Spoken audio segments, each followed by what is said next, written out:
Mummy मुझे बहुत ज्यादा गर्मी लग रही है। हेलो बाबलू की मम्मी, आज मेरे ऑफिस से बोनस भी मिला है। मैं बाबलू के लिए आइसक्रीम वाली फ्रिज लेकर आता हूँ।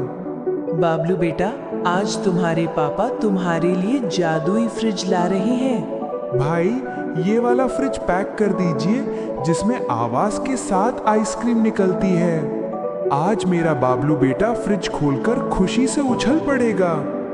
मम्मी देखो, पापा आ गए और साथ में एक चमचमाता फ्रिज भी है।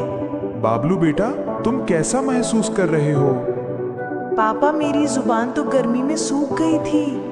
बाबलू बेटा, तुम दरवाजा खोलो, मैं ये जादुई फ्रिज लगा देता हूँ। चलो, अब मैं बाबलू के लिए प्लेट में आइसक्रीम निकाल लेती हूँ। चलो, अब थोड़ी सी ठंडी ठंडी चॉकलेट सॉस भी डाल लेती हूँ।